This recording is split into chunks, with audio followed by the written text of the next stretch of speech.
Welcome to USA Global TV and Radio, where our mission is to provide education, entertainment, hope, and inspiration. USA Global TV and Radio connects you with experts and audiences all around the world every single day to help you succeed in business and to live a richer life. Visit us at usaglobaltv.com to learn about career and life-changing training and mentoring programs like the Listening Mentor. Subscribe to our newsletter to stay informed about our special programs and offers. Discover how you can become a guest on one of our shows or a host or producer of a USA Global TV and Radio show of your very own.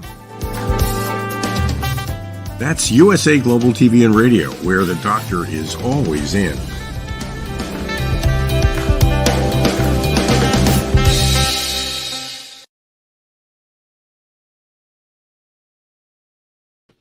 Hello, everyone, and welcome to USA Global TV and Radio. I'm Dr. JACALYN KERBECK, and this is... Sure. Doug Lawrence. Yeah. Hello, everyone. Hello to our listening and viewing audience all over the world. Thank you so much for taking time to be with us today. And we certainly hope that we provide you with something that you can take away from today's conversation. I love that, Doug, conversation. Not like we're speaking at someone. We're actually just asking people to consider some of the things that we're presenting today. So as you know, this show is stories of hope, inspiration, and overcoming adversity. And I think all of us in our life have experienced all of those things. Today, we're going to be talking about when you have lost all hope. And, you know, I was trying to think if I've ever felt this way, that I've lost all hope. And I don't know that I have ever felt that way. How about you? I have on the sort of the lesser scale, I guess, not of anything of global perspective, but I've lost hope where, you know, looking at it from, say, I go back to when I met my wife, Deborah, before she passed away, and I met her in a small rural community where, you know, I thought that I had not a chance, how do they word that? Not a snowball's chance in you know, of hooking up with her on a permanent basis. So, you know, I had no hope whatsoever that was going to take place. I also had a similar situation or feeling that I got from when I was working as a security officer in a shopping plaza and had aspirations of joining the Royal Canadian Mounted Police, and there were times where I had no hope that I was going to ever see that particular goal, that I was going to be able to achieve it. So I think on the lesser end of the scale, I've experienced it in some way, shape, or form. Now that you've prefaced it that way, I have experienced that. Yes, definitely. I have experienced where I really wanted something to happen, or I really wanted somebody to love me, and it wasn't happening, and I lost hope. And then I realized it was for the best, because that's not what my journey was meant to be. That's not where I was supposed to be going, but I did torture myself somewhat along the way, which is another thing. Why do we torture ourselves? I don't know. You know, we beat ourselves up so much about so many things. At least I do. I don't want to speak for you. No, I think we all in some way, shape, or form go through that where, you know, well, if this happened to somebody else, they would see it through, and it would be, you know, it wouldn't be an issue of no hope or anything like that, that they would make it happen no matter what. But then you sort of go, okay, if they can make it happen, why can't I make it happen, you know, so that it not only it benefits me, but it benefits those around me as well. So I guess I'm the sort of person that in those situations, I'm always looking for what the benefit is for others before I consider what the benefit is for myself. That makes a lot of sense. I'm going to give an example, which I think I've given, maybe not on this show, but I'm obsessed with my weight, not my weight specifically, but how I look, and I'm never happy. And so I really, truly, somewhere inside want to have a six pack abs, but I've given up hope. I have definitely given up hope that that's ever going to happen. But at the same time, I know it's not going to happen because of the way I eat. If I weren't eating this way, it possibly could happen. So I set myself up to fail and then tell myself that it's hopeless. So it's sort of this ongoing cycle. And I think that what's under it is two things: fear that because I work out like a crazy person, that if I do all this exercise and I change my diet for the long term, not just here, there, and everywhere, that I won't be able to get it because it's not in my genes. And then the second thing is I say to myself, well, what happens if you do get it? Nothing. Nothing at all. You're not going to get a medal. No one's coming with an award. Congratulations. Like, you're not going to be a swimsuit model. What does it matter? It's ridiculous. Well, and the other thing to think about is that once you've got it, then you got to maintain it. And sometimes you have to work twice as hard to maintain it versus to get there. And I know I've gone through, at one time point, I think I weighed 260 pounds. And I remember I got my weight down to, I think it was about 285. And so could I do that today?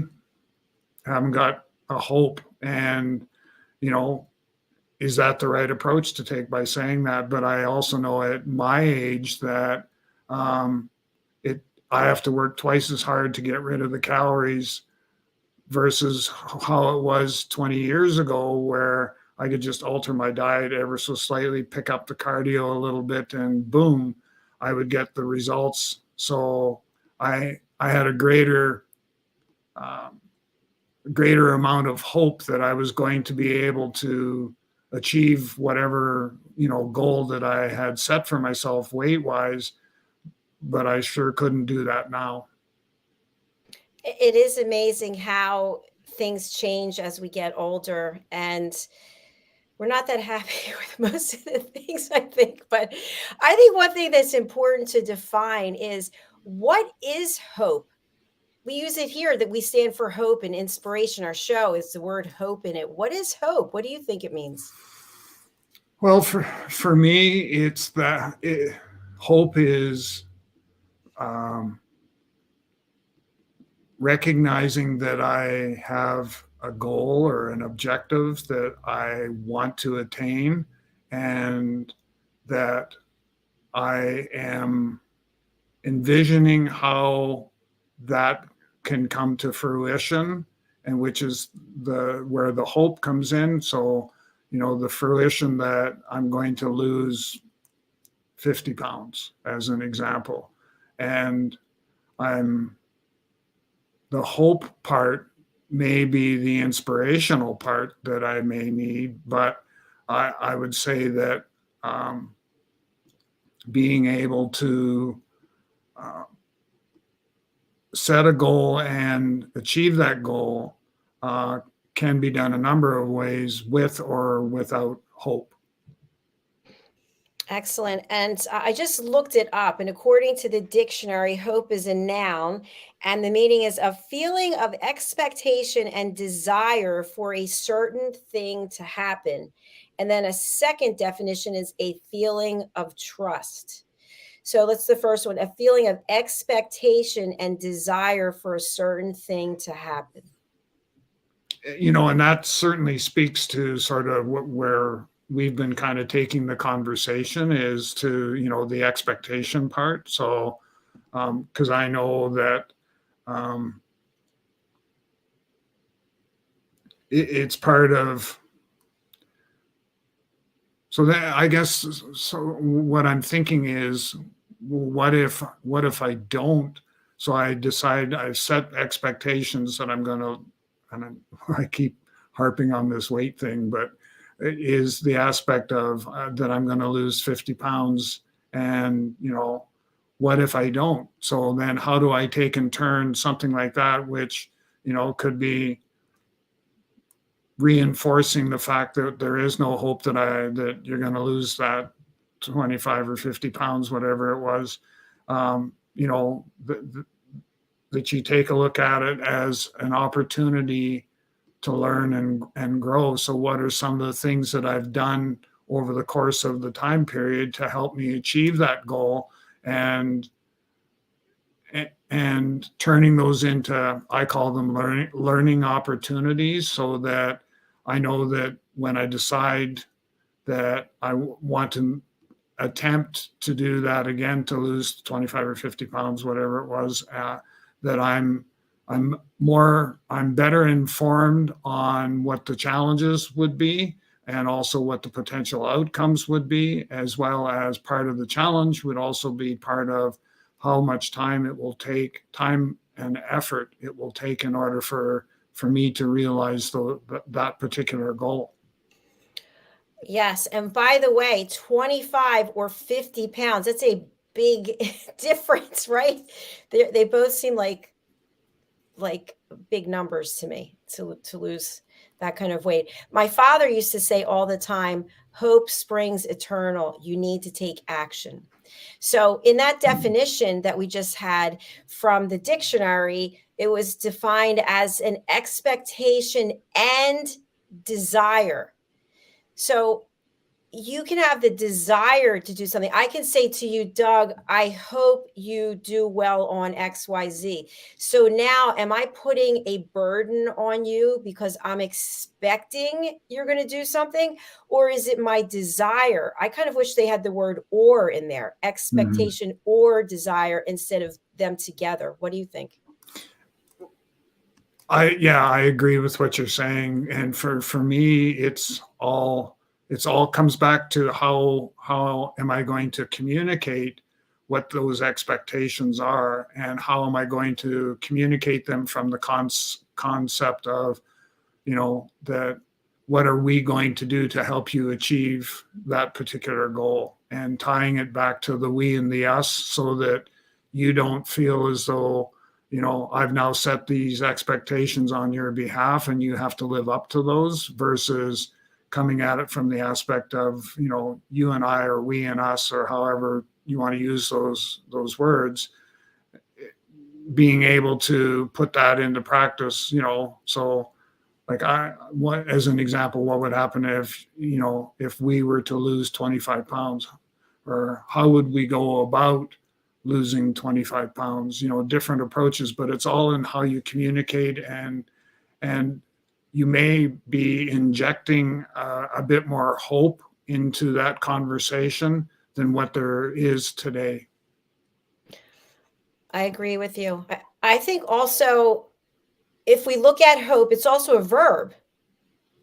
I hope you something or other, or he found hope when he XYZ. And I kind of feel like when we think of hope as a noun, I almost feel like it takes on its own status. I don't want to say biblical, but something that all humanity could relate to.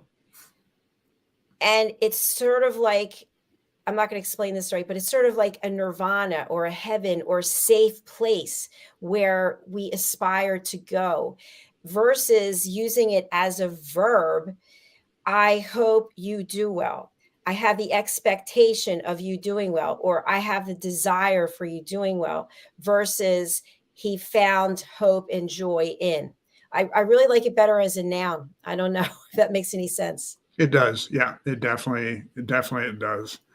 You know, and it's, excuse me, it is a difficult thing to sort of figure out, because, you know, you ask yourself, you know, I get up in the morning and I look in the mirror, and am I to set expectations, or am I to start my day with hope that this and this and this is going to take place? And if so, what do I need to do in order for that to actually happen or take place? You know, and some of the things that I've found, you know, is that finding support, somebody who will support you as you continue on your path or continue towards the goal that you've set, that is going to hopefully, be able to help you with determining how we're going to deal with an environment of no hope and now turn it into one of hope. Yes, exactly. I want to talk about what you shared in the show right before this about the home renovations. You could say to yourself, I hope the renovations go well. But in order for the renovations to go well, you're going to have to take action, which means you're going to research to see who it is you're going to hire to do those renovations. And then you're going to have to give direction about what the renovations are going to be. And then you're going to maybe monitor the work, or you're going to have daily check-ins with the people doing the work, as opposed to just going, well, let me just pick any number out of anywhere, call someone. I'm going to leave the house for a week. I'm going to come back and see what happens. So to me, there is action that's required when the word hope is used as a verb. And one other thing to add to that list of things is the money to be able to complete those renovations, whatever the goal or objective is that you've set, because you hope that it will look like what it is that your expectation that you've sort of set as an expectation. So I'm doing the windows, and I have a vision of what that's going to look like, and that it would include the window coverings and all those things.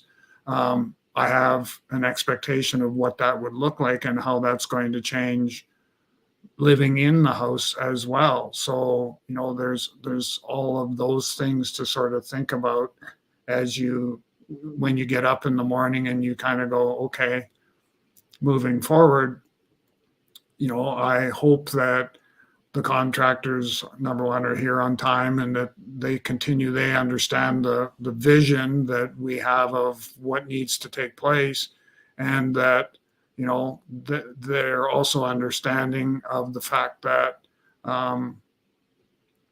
that money doesn't grow on trees, I guess, is the simplistic way of putting it, and that I'm looking for what's the best investment for my money from the aspect of hoping that they understand and are going to be able to put into place my expectations or my vision of what I see as being the desired state.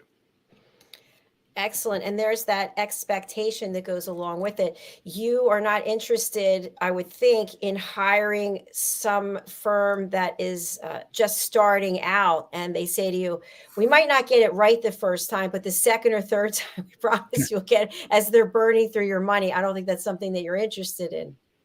Not at all. In fact, my daughter had the windows replaced in her house, and it was because of the referral that she gave that I ended up going with the same company. And it's a family-owned business. Dad and his two boys, and I'm very pleased with the work they've done and how they are very customer focused, and that's important to me. So so far it's been good. Excellent. And I know you have some tips for us. Before we get to them, I just want to give one more example. I could say to you, Doug, I hope this channel continues to grow so that we are running 24 hours a day, 7 days a week across the world. I could also say to you, this channel provides hope to people all across the world. Now, in the second one that I just said about hope, that in that case, I don't really have to do anything, because it's people's perspective. Do they feel that this channel provides them with hope? In the first one, there's a lot of work that I have to do. It's not just, oh, I hope this is what's going to, no, I have to work. I have to make sure the numbers are going the right way. I have to make sure that our team is broadcasting at a certain level and that the guests are happy. So there's a lot of work that has to go into it, as opposed to me just arbitrarily throwing that statement out. And I think that we have to look at how are we coming across, even as business owners, when we're sharing what our mission is. If we are meeting with prospects or we're meeting with big company shareholders and we're talking about, I hope we figure out what our clients want. Bye. See you later. Yeah.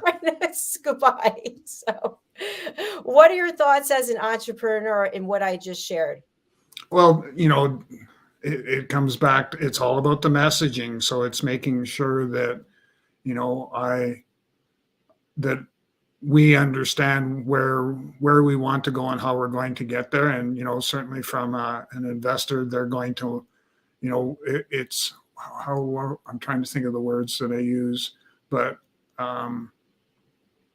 if and when. So it's a matter of, if we get the money to, enhance the program, the platform, all this sort of stuff versus when we get the money, it sends different messages because the if part sort of leaves it out there. We're hoping that, everything that we've sketched out comes to fruition versus when it does. We've already said that, yes, it will happen. It's now, we just need to consider all the factors or all the elements and make it so. Absolutely. I love that. Thank you. So, note out there to all the entrepreneurs and business people, what is your messaging? How are you delivering it? And what are people taking away from it? I think it's important, another topic completely, to even survey your clients, maybe hold focus groups and find out what people are thinking. And in terms of having a successful business, there's an old expression, it's on a hope and a dime. So that's not the case, right? You have to have a plan in place. So, No. Doug, I know you have some wonderful pointers, some tips that you're going to share with our audience for people who have lost all hope to give them hope. I certainly can. I can share. I've got 11 takeaways. So the first is to find support. So, look around,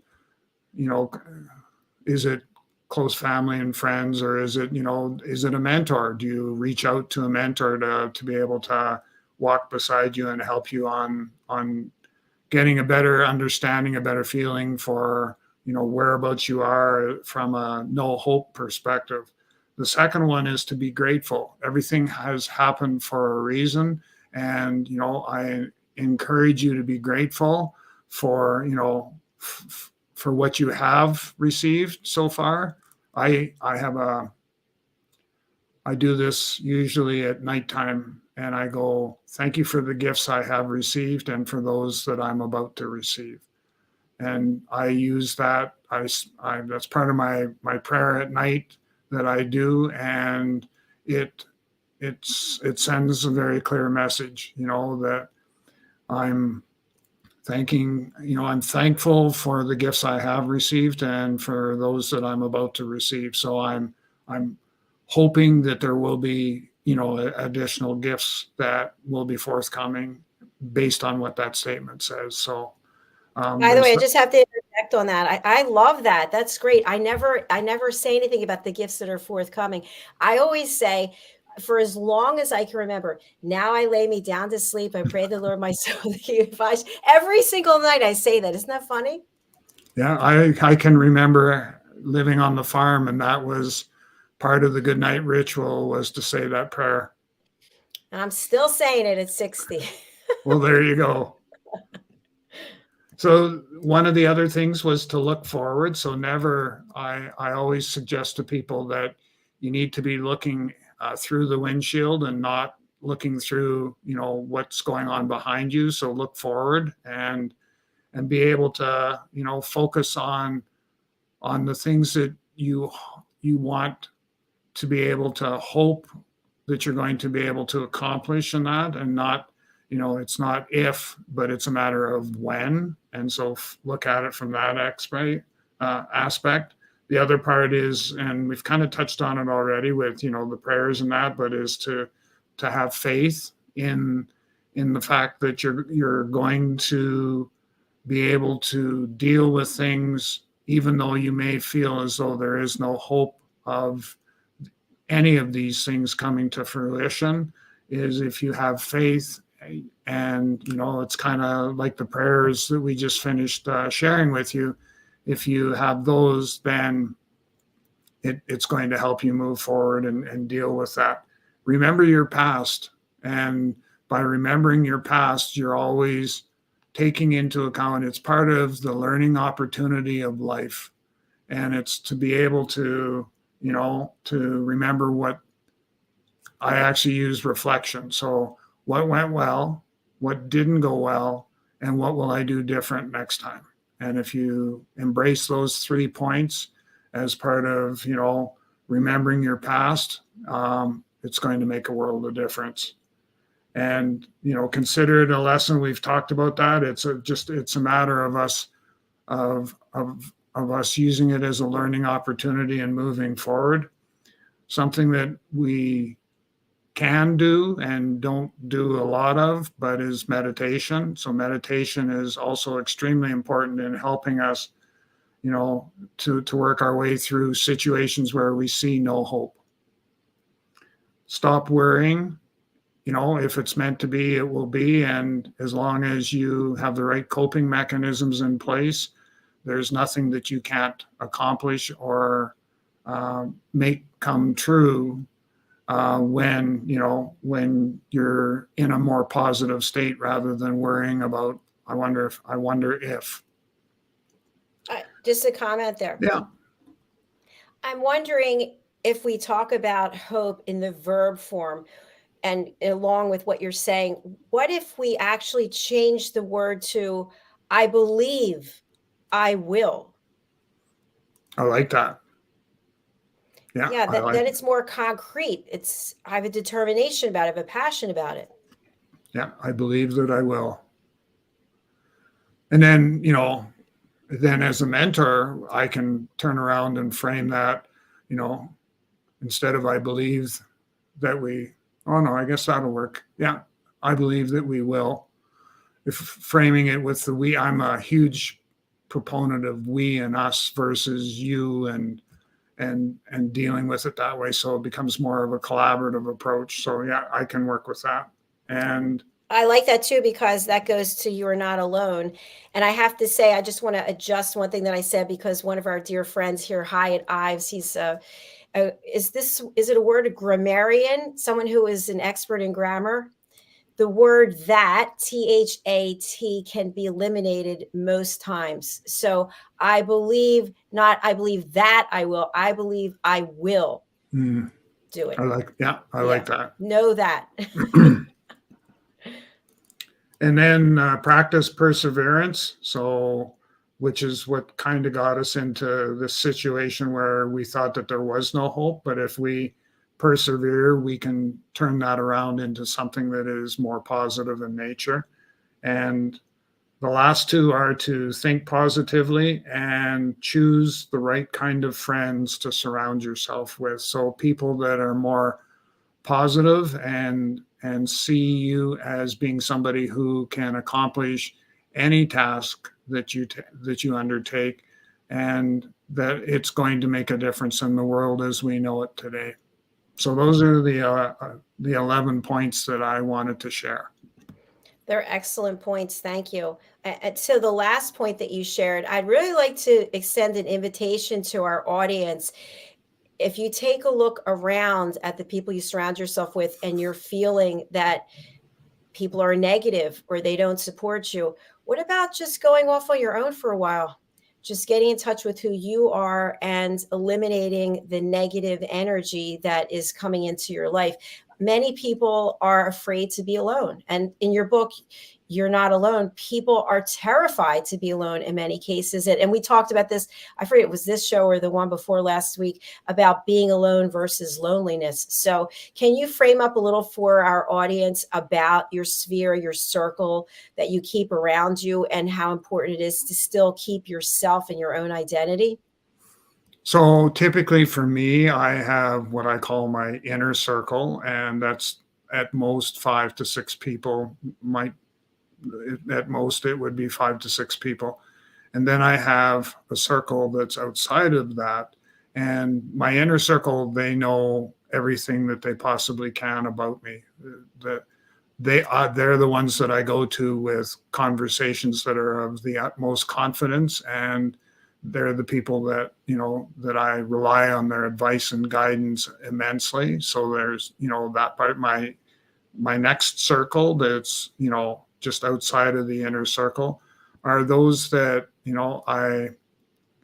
I trust what they have to say, but I'm maybe not as easily swayed. I need to always do a little bit more follow up and a little bit more research or exploration into what it is that they're suggesting. But um, I want them included in my critical thinking process, because they typically always bring something different and something unique to the table. So that's kind of the two circles, that I have, and what each is capable of providing me as an individual. So my inner circle and my kind of my outer circle. And Doug, within your inner circle, are you in your own circle in the inner circle? I'm kind of on the outside. I'm on the peripheral part of it, because I don't want to influence their conversation or their decision making capability. So I'm trying to do it in I'm using what I call mentoring concepts or processes, where I ask questions to guide them wherever we may need to go.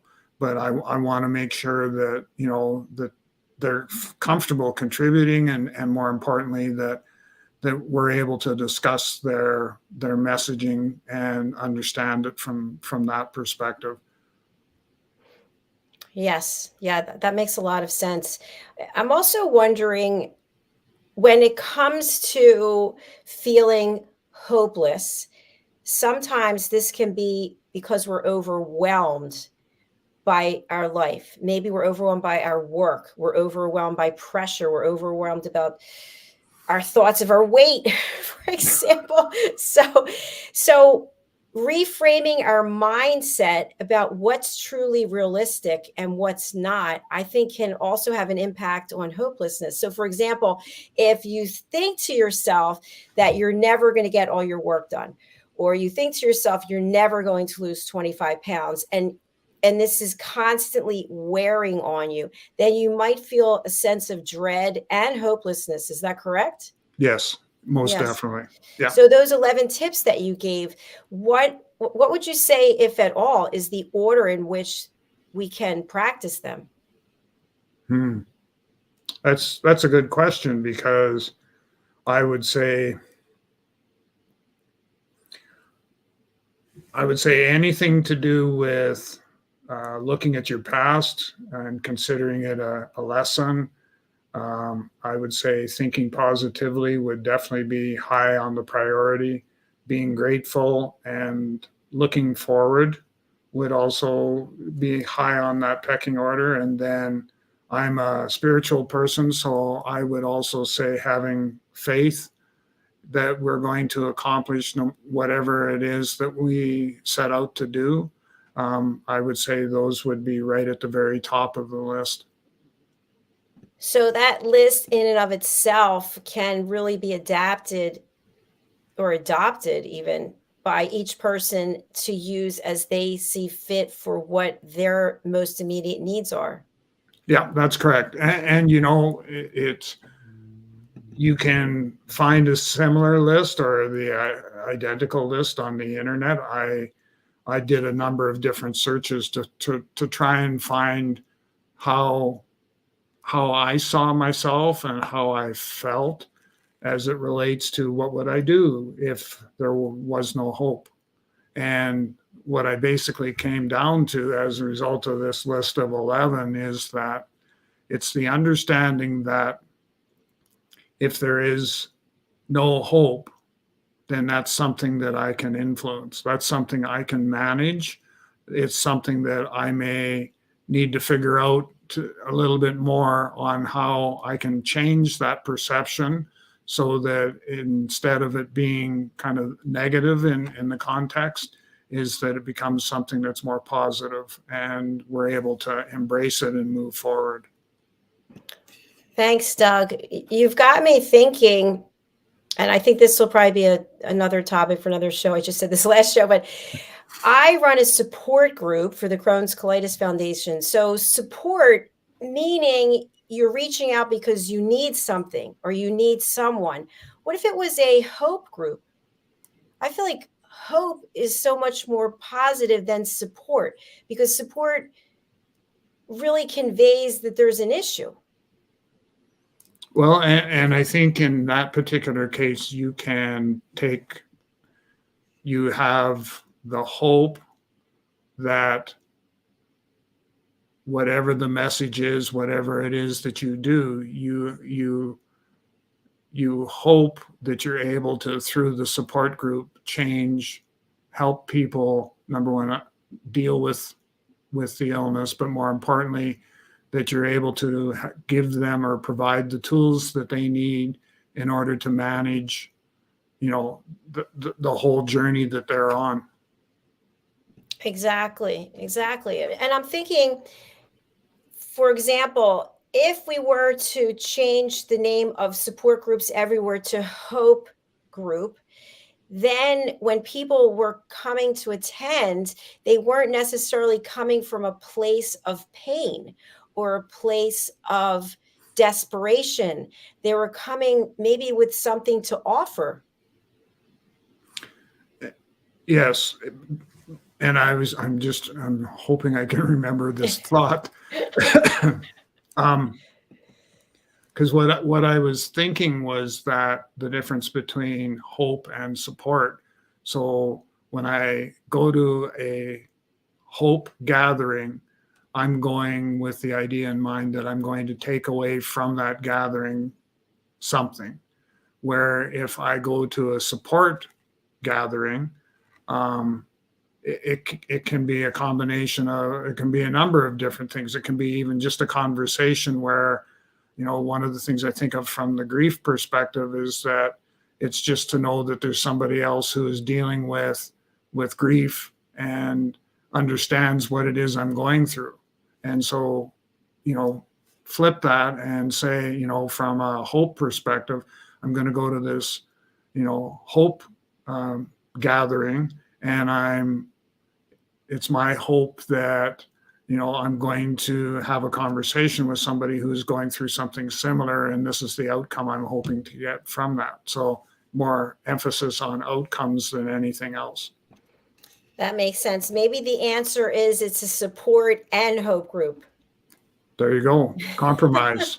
Exactly. Compromise. So you gave the list of 11. Where can people find this? Can they contact you for it, or what would you suggest? Yeah, that's probably the easiest, is just reach out to me if you're interested, and I can shape it in an email and send it off. Okay, fantastic. So believe it or not, this went by so fast, this conversation. You have your book there. I would love if you would share something for our audience from your book, You Are Not Alone.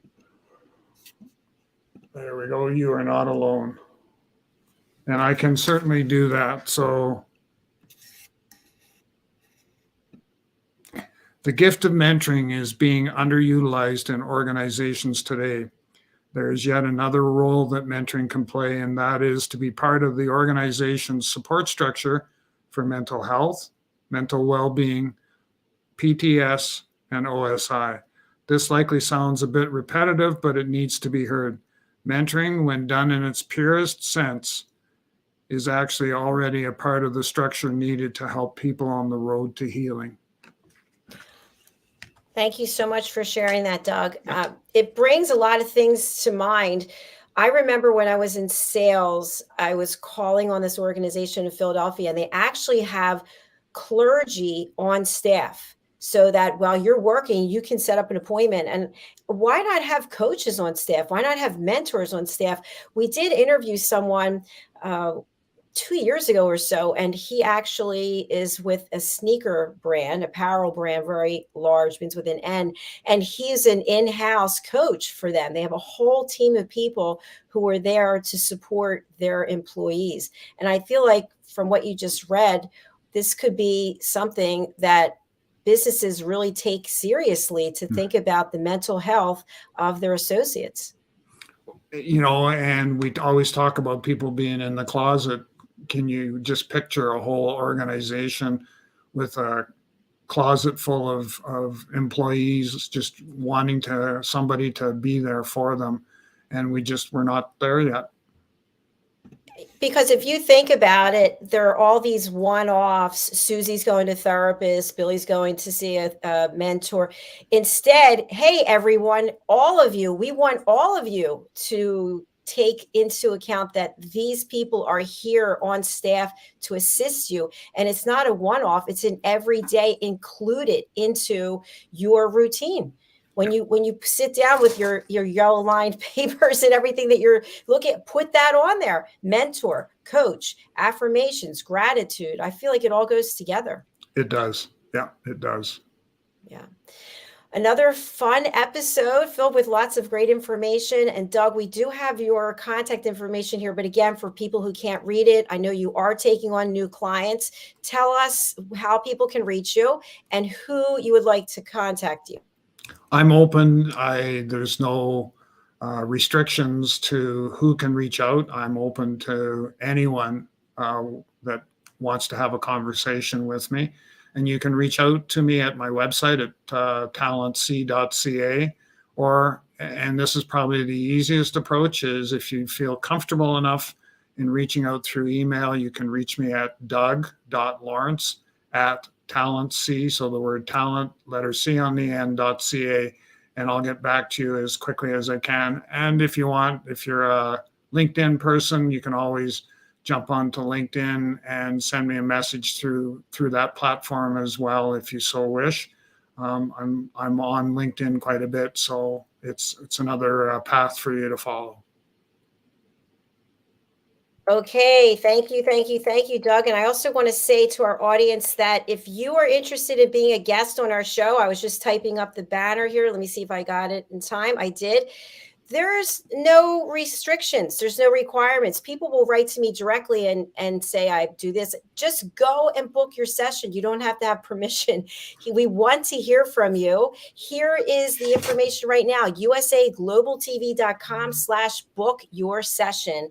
And we'll look forward to having you join us on our shows. Thanks again. Thank you, Doug. Thank you, everyone. Thank you. It was so good to have you. And I hope you enjoyed and took something away from this conversation. Reach out to Doug. He's here to help. All right. Bye for now. Bye-bye.